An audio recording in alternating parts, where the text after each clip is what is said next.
అనగనగా ఒక ఊళ్ళో ఒక పిసినారోడు ఉండేవాడు. ఎంత పిసినారోడు అంటే ఎన్ని డబ్బులు సంపాదించినా చిన్న గుడిసె లాంటి ఇంట్లో ఉండేవాడు. బెడ్షీట్స్ కూడా మార్చేవాడు కాదు, అరిగిపోయే వరకు వాడేవాడు. ఉద్యోగానికి కూడా నలిగిపోయిన బట్టలు వేసుకుని వెళ్ళేవాడు, ఇస్త్రీకి డబ్బులు మిగిల్చాలని. వయసుకు వచ్చినా పెళ్లి చేసుకోలేదు, ఎందుకంటే పెళ్ళం వస్తే మళ్ళీ ఖర్చులు అయిపోతాయి, పిల్లలు పుడితే ఇంకా ఖర్చులు అయిపోతాయని. అలా జీవితాన్ని బ్రతికేస్తున్నాడు. 45 ఏళ్ళు వచ్చాయి. ఇంకా నేను రిటైర్ అయిపోతాను అని అనుకున్న సమయాన తన ఇంటి తలుపు తట్టి మరీ యమధర్మరాజు లోపలికి వచ్చాడు. ఈ సమయం అయిపోయింది, పదా అని. అప్పుడే అయిపోయిందా?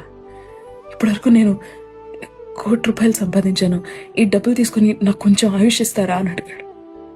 యమధర్మరాజు గట్టిగా నవ్వాడు. కుదరదని చెప్పాడు.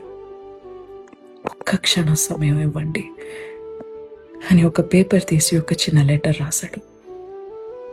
ఈ డబ్బులు ఎవరికి దొరికితే వాళ్ళు, దయచేసి జీవితాన్ని బ్రతకడానికి వాడండి, చావులో ఇది దేనికి పనికిరాదు అని డబ్బుల మూటలో రాసి పడేసి బయటికి విసిరేశాడు. జీవితాన్ని బ్రతకండి, దాచుకోకండి. Nothing is forever. చిన్న కథ నచ్చిందా?